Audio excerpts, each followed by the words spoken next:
Volver a la cuna. 1. Acurrucarse. Encapullarse. Ese anhelo de volver al nido. De ya no oír. No ver. No sentir. Solo un amodorramiento en donde sucedemos dentro del saco tibio, flotando las templadas aguas del útero. Ella se acurrucó porque la vida se había vuelto insoportable en todos los sentidos. Cada gesto, cada acto que realizaba era un desgarramiento, una salida al dolor inevitable de existir en la mirada, en el capricho de los otros. No quería suceder ya en este punto.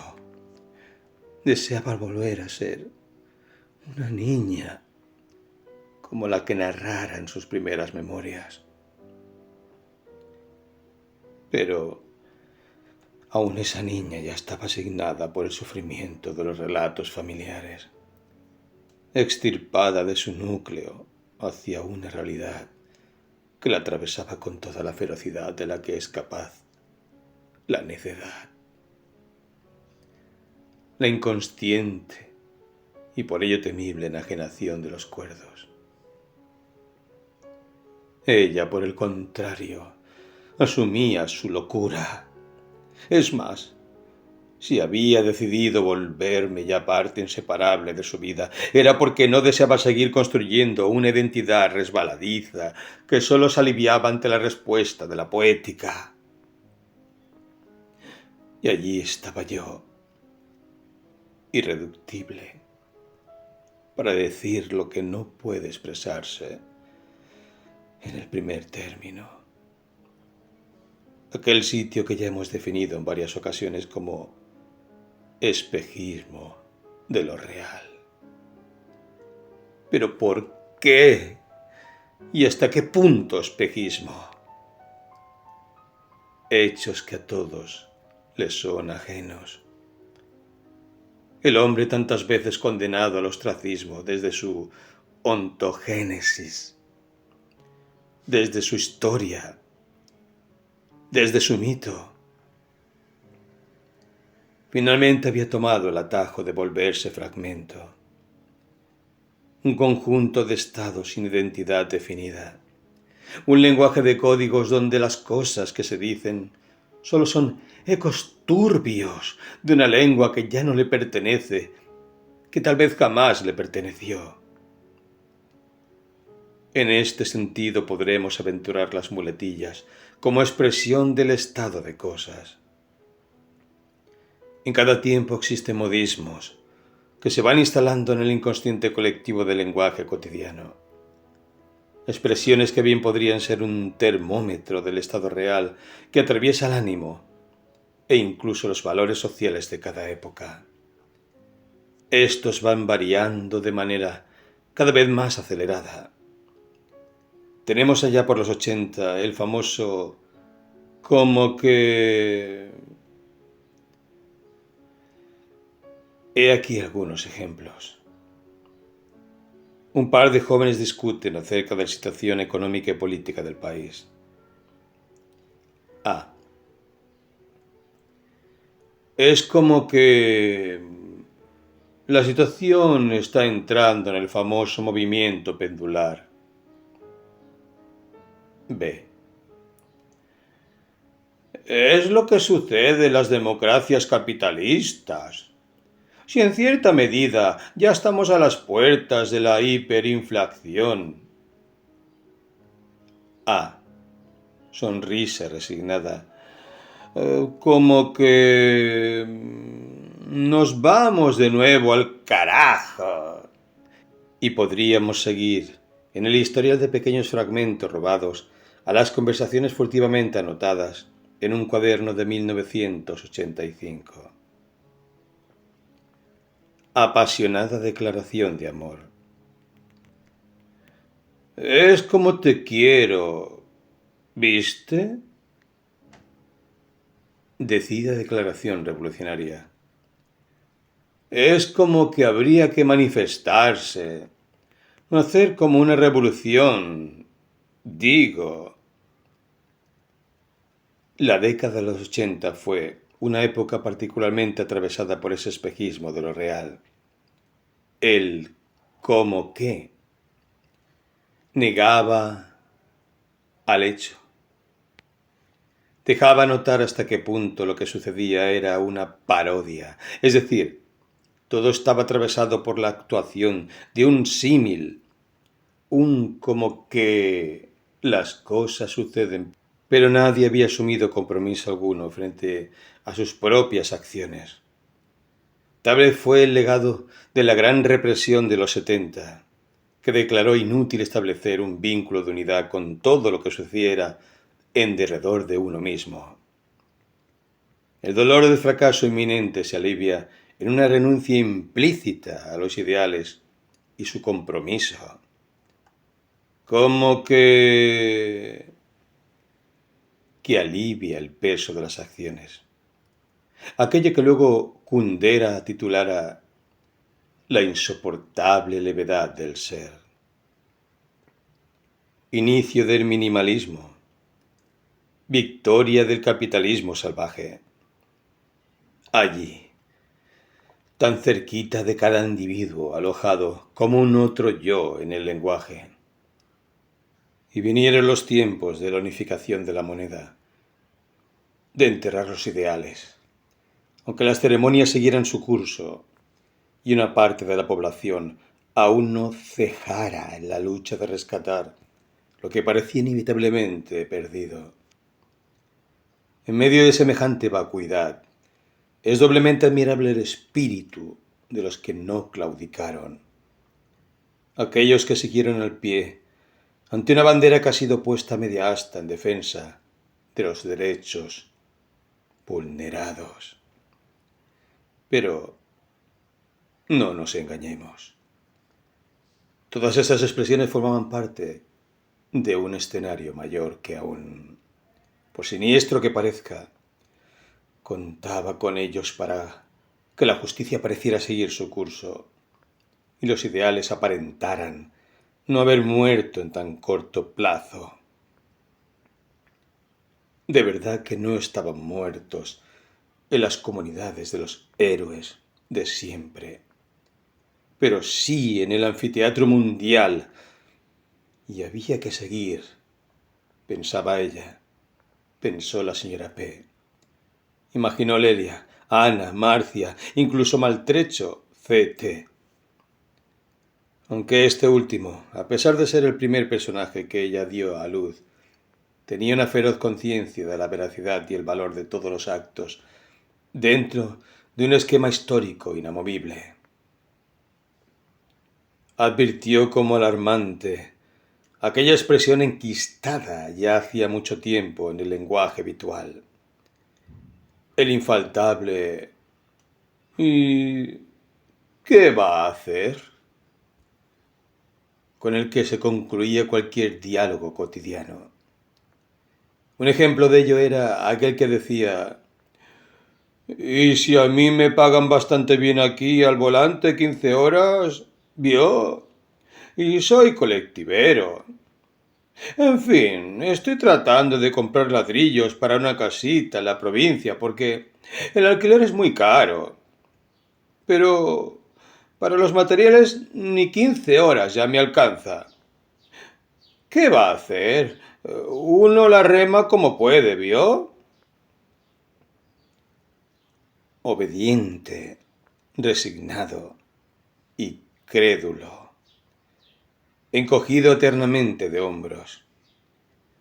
Así definió nuestro querido y grotesco C.T. lo que él llamaba la escena básica, aquella que pintaba por entero, según su personal criterio, el alma del pueblo argentino. En su origen, bien del latín mulus, y según la RAE, uno de sus significados sería, en principio, del diminutivo de muleta. 1. Muleta. Femenino. Bastón del torero para engañar al toro. Luego se refiere al hábito muleta verbal, frente a la vacilación del habla, aquel lugar común que nos aleja del bochorno del silencio ante la incapacidad de poder articular una frase con otra. Pero el espejismo de lo real en el lenguaje no sucede solo como una muleta contra el silencio. Son conceptos, ideologías acabadas, estados de un espíritu colectivo que determinan de qué forma sucede el presente que nos atraviesa en cada década. Una expresión sumamente inquietante que en los últimos tiempos se llevó al habla es el concepto nada. Absolutamente todo sucede en nada, dentro del imaginario lingüístico del tercer milenio. Al menos en nuestra jerga vernácula. O sea, que es como que nada, me copa de vez en cuando darme un buen saque, como que no me banco este país del orto. O nada, solo que hoy estoy algo bajón, ¿viste? Tipo con ganas de irme a la mierda. Puede la persona en cuestión estar anunciando su inminente suicidio, la insoportable pérdida de la esperanza, su próximo exilio. Lo mismo da en este mundo de la existencia estándar. Una nada establecida para esconder el alma, paréntesis de vacío, para evitar el peso de la angustia de decir abiertamente la singularidad de aquello que somos, apasionadamente todo, singularmente amantes y sufrientes. ¿De qué se trata entonces aquel lenguaje materno, esa lengua materna con la que se supone aprendemos a construir nuestro cosmos primordial? Si tantas generaciones han sido atravesadas por ese inconsciente puesto en la palabra, no es baladí hablar de un poder de la lengua. No se trata de un aspecto retórico, sino de lo que hace a la génesis de los hechos, y es a la vez su consecuencia. El legado verbal, como ningún otro, nos dice lo que de otro modo no podría el acontecer desmembrado del presente. En este punto hay una cierta coincidencia con la teoría de la posmodernidad, cuando se dice que no hay hombre sino lenguaje. Esto hay que decirlo con mucho cuidado, para no caer en la trampa neoliberal de la negación de la historia, como hace años fue planteado por el filósofo político Fukuyama, cuando se refirió al fin de la historia. En tanto no hay hombre, y todo sucede en esa insoportable levedad del ser. Es posible abjurar del humanismo, de los valores por los siglos defendidos y la clara diferencia entre la justicia y la injusticia. Es cierto que hablar del hombre en sentido general es un tanto cuestionable, pero considero que ese hombre al que se refieren los filósofos humanistas es un hombre genérico, fundamentalmente conceptual y atravesado por el famoso desgarramiento de su condición humana, como nos planteaba Sartre. La definición no sería por negación, sino por afirmación. En tanto hay lenguaje, hay humanidad. Lo que implicaría una vuelta en ascenso en la espiral del pensamiento humanista, y no la deserción de éste, de modo tal que es la lengua y su inconsciente establecido en ella lo que nos permite determinar de qué manera sucede ese hombre concretado en el lenguaje de su tiempo. Veamos cómo se entiende lo real desde su origen filosófico. Lo real se refiere en filosofía a lo que es auténtico, la inalterable verdad en relación, al mismo tiempo, con el ser y la dimensión externa de la experiencia. Es lo que vivimos a diario, lo que está sucediendo pero sin hablar del presente. Es el mundo en que vivimos y de qué manera estamos viviendo. En una primera aproximación al concepto, debe partirse de lo que primariamente entendemos por lo real, para poder aproximarnos a la complejidad de su contenido. Las personas que no hayan sometido su experiencia y su pensamiento a una reflexión científica o filosófica consideran que lo real es eso que está ahí fuera, entendiendo por fuera lo que llamamos mundo exterior. Más tarde, al madurar la conciencia, se diferencia un mundo interior que identificamos con el concepto de yo. La depuración del concepto de lo real supone la depuración del lenguaje que construye de alguna forma la percepción o intelección de ese mundo exterior en nuestra mente y su relación con el yo. He aquí que volvemos a la percepción a tal punto subjetiva que el objeto en sí es una quimera inalcanzable. Lo que no significa que no exista, sino que, en tanto enunciable y comprensible, siempre estará a merced de la subjetividad. Lo grave no radica en esta limitación de alcanzar el objeto en sí, sino en la necesidad de relativizar aún la percepción distorsionada a través de los espejismos que correspondan a los sistemas de poder.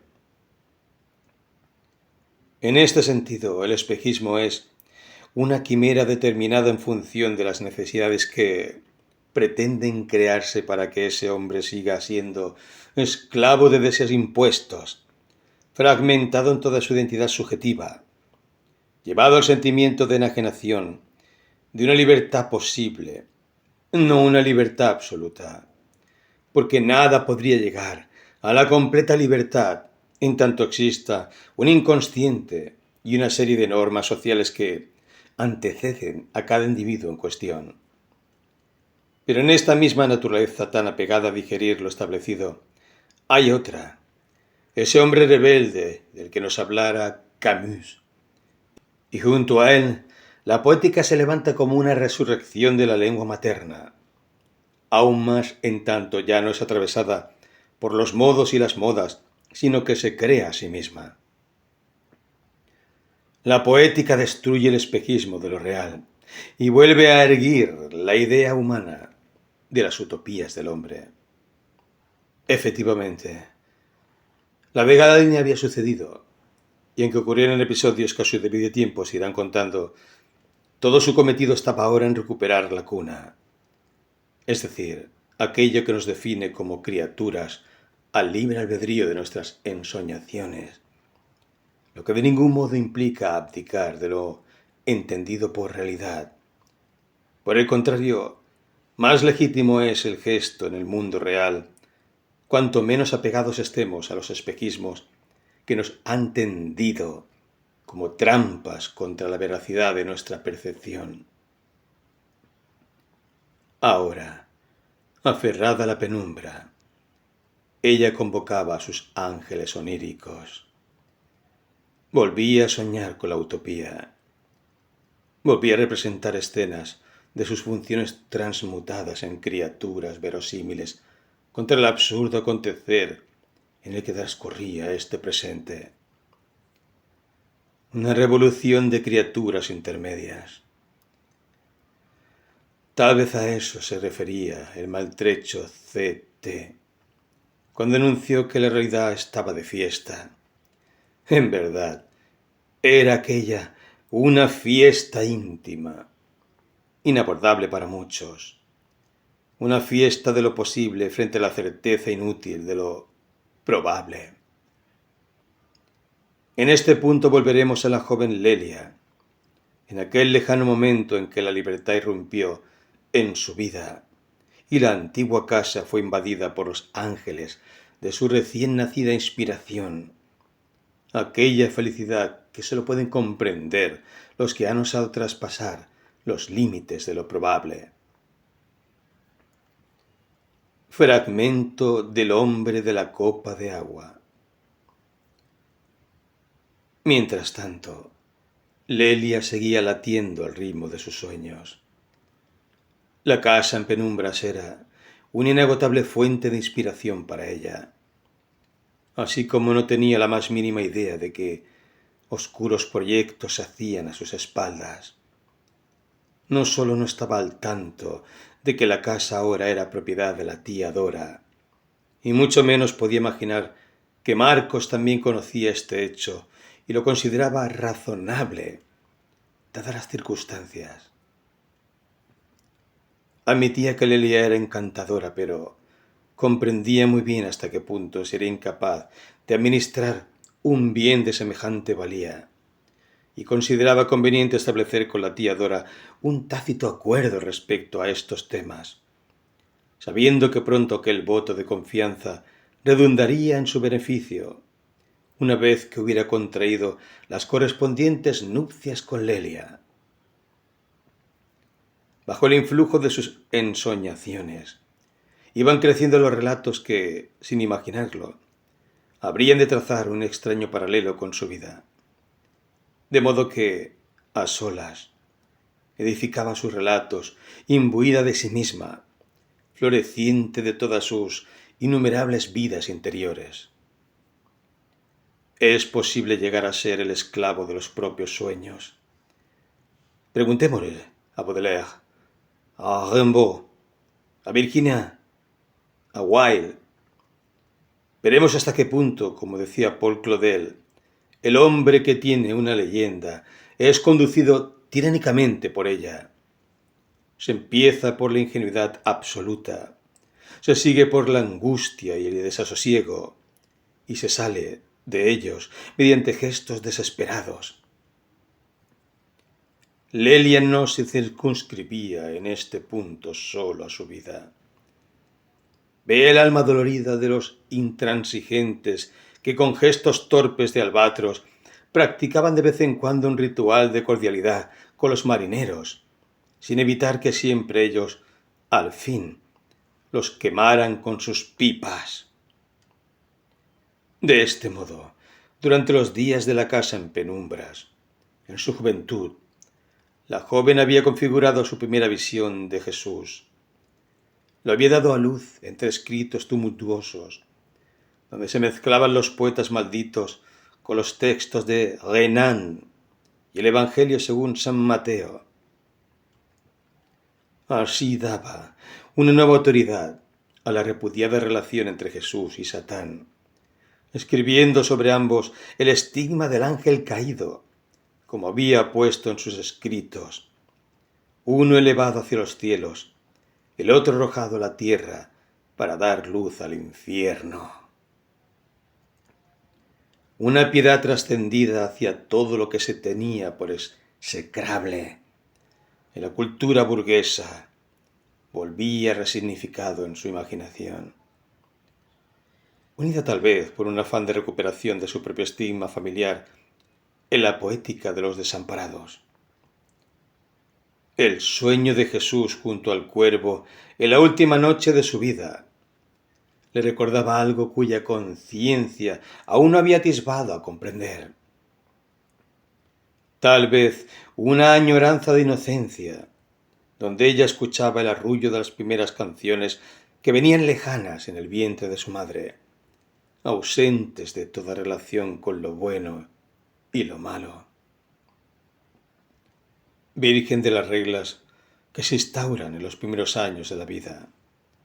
Jesús, en su último día, era amparado por su antiguo enemigo acunado por el propio milagro que su poética había gestado. Amarás a tu enemigo.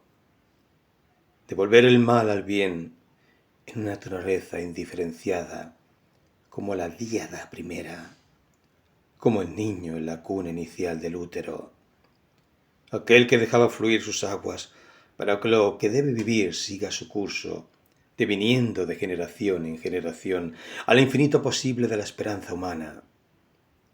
De este modo, Jesús se volvía el primero de los poetas, al decir de Wilde, el primero que suspendió la realidad a la verdad de las ideas éticas, quien hizo de la belleza una entidad superior a toda forma terrena.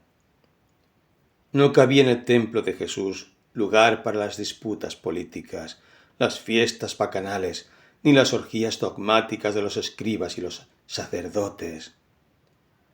No por creerse el Hijo de Dios fue crucificado, sino por arrogarse el título del mensajero de un mundo cuyas jerarquías no estaban a la altura de las posesiones materiales ni de las ambiciones imperiales amasadas por los siglos de los siglos de esta pobre tierra, donde había elegido nacer por voluntad de su propia naturaleza espiritual.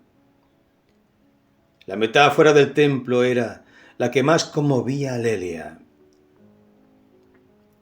Ellos no habían entendido que hablaba de su propio cuerpo.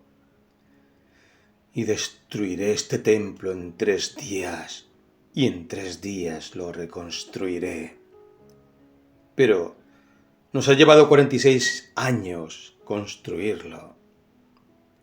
Así Jesús se burlaba de la soberbia de las acciones humanas, de aquel gasto inútil de energía.